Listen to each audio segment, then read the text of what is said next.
Howdy, folks. Welcome to the channel. I'm Don. We're back with another Christopher Hitchens thing. It's a short. Hitchens, he makes his points pretty directly. He doesn't worry about other people's feelings very much. So you got to have a thick stomach. You got to have thick skin or a strong stomach sometimes. I'm kind of amused by him. But at times, he makes me cringe. I'm like, dude, you didn't have to go at that guy so hard, so almost mean-spiritedly, but he likes to make his points, and he's not worried about the polished element. The title of this was Word of God or Not. So let's see what he's got. I'm glad he condemns religious violence. Does he condemn the promise of other people's territory to the chosen people, for example?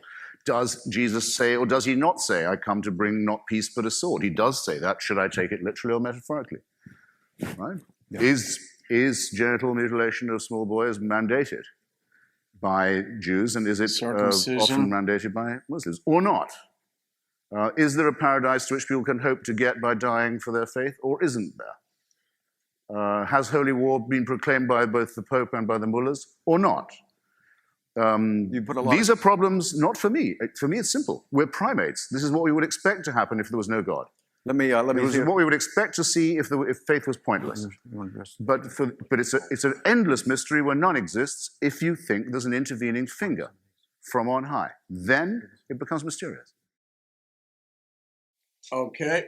Yeah, I get his point, but there is a point being missed is the silent evidence, as Nassim Nicholas Taleb would refer to it if he were to weigh in on this, and he probably has. In some of his Black Swan, Anti-Fragile, there's another one that I read, but silent evidence is just that which you don't see. I'll give an example.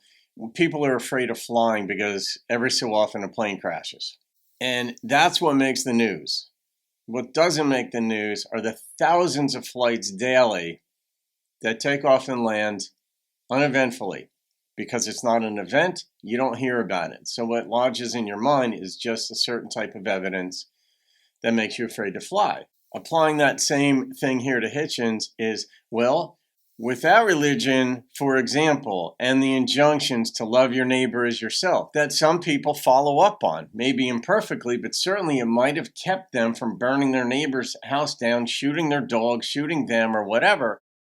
And because those events never took place, you don't see them. But maybe civilization is more civilized, if you will. We haven't destroyed each other yet because of religion.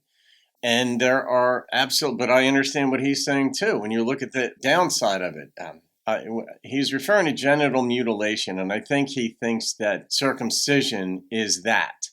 I don't think that. I think there are health benefits. I've read a little bit about that and such. But is a holy war that the Pope called for. I don't know which Pope he said called for that, or in Islam. We do know that that is called for. How many people are really into that, I don't know. I know when I was in Israel and I was walking on Ben Yehuda, which is like an outdoor sort of like walking mall with shops and all over the place. And it was very cool. You've got Jews, Christians, Muslims, all different shop owners. And you walk into any shop, it's not politically correct like it is in America, where if you ask somebody, are you Muslim? And in America, they'd be like, how dare you offend me? Or are you Christian? Are you this or that? We're all on guard in political correctness. When I was there, that's not the way. Well, you could ask anybody a question and like that, and they would tell you about themselves, their family. It was an invitation to talk. And none of the shop owners, none of them, Muslim, Jew, they're a Christian, wanted the violence that's taking place over there. They did not many of them didn't like their own leaders. They didn't like the politicians who seemed to be fomenting this, who didn't come up with solutions to stopping the violence. Now we have what we have in the region, but did a Pope call for religious war? Maybe. In Islam, is that part of it? Yes. Some of them, yes. Most people don't want this. So I simply point out with Hitchens' argument here about just pointing out the negative, and this is a short, but we do have to look at the possibility because it's not observable, what are the number of acts that are really nice that have taken place, or the bad ones that never did take place, that have kept civilization more civilized and brought us to where we are today?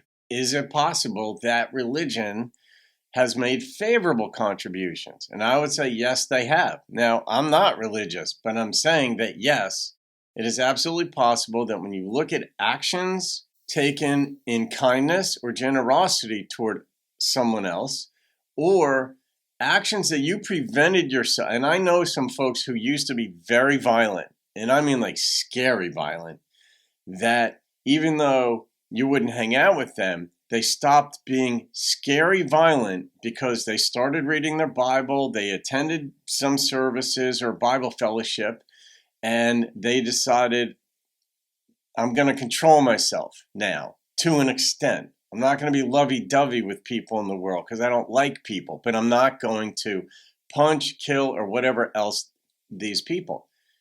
That keeps us generally more civil. So that's more food for thought, and that's not an attack on Hitchens. He's a bright guy, but in this, at least what was shorted to us here today, it needs a little bit of work. All right, guys, have a great day. See you on another video, and keep thinking philosophically.